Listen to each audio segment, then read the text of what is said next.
Ang gulo na ng panahon ngayon, iinit tapos uulan. Sakit talaga abot mo eh. Tulad ngayon, mainit kaya nagaya kayo mag-ilog. Pakyo ka muna po. Ito yung kagandahan sa lugar namin. Malayo sa mga dagat pero napakalapit sa mga ilog. Kaya ngang walking distance sa tutuusin lang. Kaya kapag napakainit ay napakabilis lang namin maligo. Ikaw baka pag mainit nagalolo ka pa, magaligo ka naman. Ito nga pala yung mga kasama namin dito tapos may kasama kami dito. Ya, kailan buhos ya?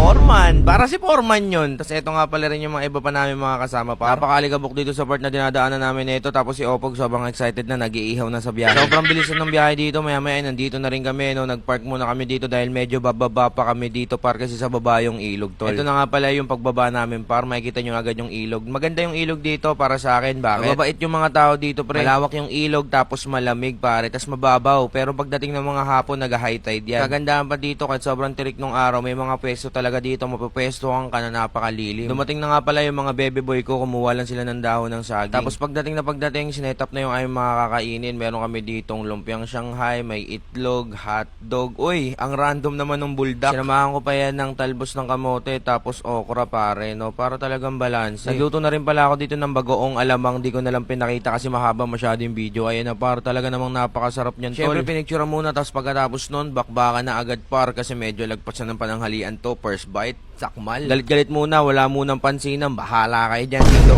Ako nandito, sasakmal muna ako boy. Talaga namang napakasasarap dito ng mga baon namin, no? Kahit biglaan lang, kahit ang raramdom ng mga dala namin. Wala, ganito lang kami pre, pag boring tapos sobrang init, bigla ang ayaan ng ilog, tapos kanya-kanyang dala ng mga ulam. Ito yung mga tropa, tamang sakmalan, wala mo ng pansinan pa. Tinry ko na rin ulamin yung yung ano ba yan, buldak ba yan? Ayan, no? Okay naman para. Tapos sinikman ko na rin yung yung lumpiang Shanghai pare. Okay naman, quality, mabisa. Pero di ko talaga tinantanan yung talong, okra, tsaka yung pre, talbos ng kamote. Tapos may kasi, may bagoong kasi akong dalang napakasarap kaya talaga namang mabisa, hindi sa pagmamayabang. Inabutan na tayo ni Baby Boy ng coke. Tapos pagkatapos namin kumain pre, naglakad tayo papuntang ilog kasi nandun na sila. Grabe na talaga kasi yung init na nararamdaman sa aking katawan. Tapos tignan mo naman kasi talaga yung ilog, sobra talagang crystal clear, yun. Crystal clear naman din talaga yung tubig par. Tapos yun dito na si Kenneth pre, nag-aakbang tatalon. Wag mo na yan. Naiingit na ako kasi nakikita ko sila dito nagtatampisaw. Tapos alam ko namang napakalamig ng tubig niyan. Kaya maya-maya sinetap ko na rin yung camera para mag time-lapse. Ito rin ko kagandahan sa lugar namin tol no. Bukod sa mga maraming ilog, agaganda pa ng mga ilog. Ikaw na lang talaga bahalang magsawa tsaka mamili kung saan kayo maliligo. Mapapasabi ka talaga ng napakasarap mabuhay at ang buhay ay balanse lang. Maya-maya ay tumaas na rin yung tubig. Mabilis lang tumaas yung tubig dito kaya pag nagtawag na silang umahon na muna kayo. Bali umahon na muna kami no, pinakalma muna namin yung tubig. Kasi kung makikita nyo, papuntang cottage na yung tubig pa. Kaya umahon muna kami, tapos maya